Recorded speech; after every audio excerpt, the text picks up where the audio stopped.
stinking rookies! TMNT is Ubisoft's first attempt at the Teenage Mutant Ninja Turtles license, and it's also based on the upcoming CG animated film of the same name. It's developed by Ubisoft's Montreal team, and it's a lot like the Prince of Persia games that team is known for. It's very jump heavy, heavy on the platforming mechanics, and the combat almost feels kind of third banana to everything else. The gameplay has been dumbed down somewhat since the Prince of Persia game, since this is a kid-oriented game. But at the same time, it's not really dumbed down enough because the camera and the controls kind of tend to get in the way of things and make some sequences way, way too frustrating.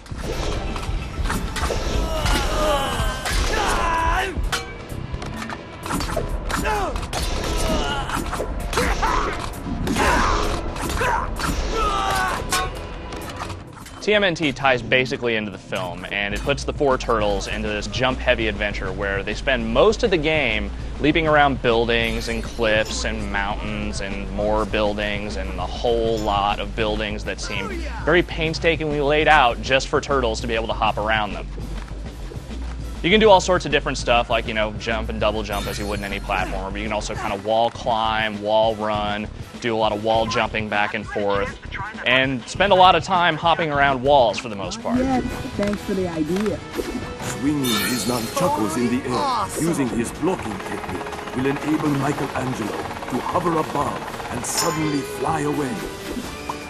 To the game's credit, the level designs are actually pretty good. Unfortunately, the gameplay is lessened by the fact that the camera has a tendency to make it very, very difficult to judge distances, like how far you need to get across a jump, how far it is to a nearby wall jump, and sometimes even when you think you have the distance, the controls tend to get in the way because you either miss a jump, you mistime a jump, or you're hitting the jump button so often in the game that you hit it too many times and you end up overshooting something.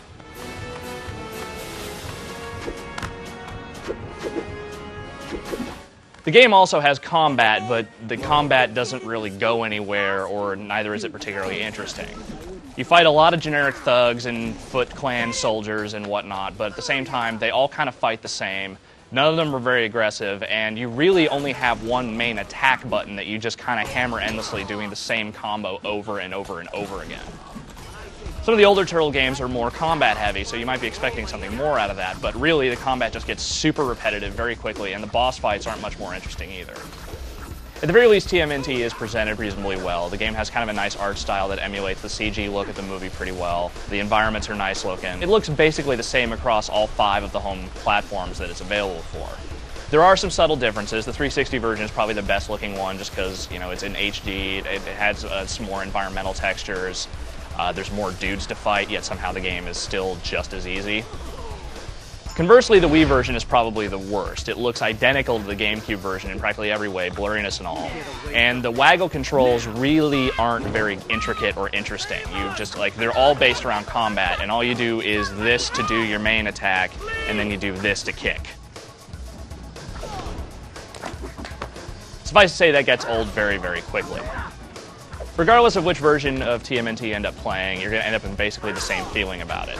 It's a short adventure that just doesn't really ever quite come together in the sense that it's cool the way it tries to make all the platform stuff, tie into the whole Turtles universe, but the frustrating camera, the really annoying controls, and the just god-awful combat really conspire to bring the whole thing down.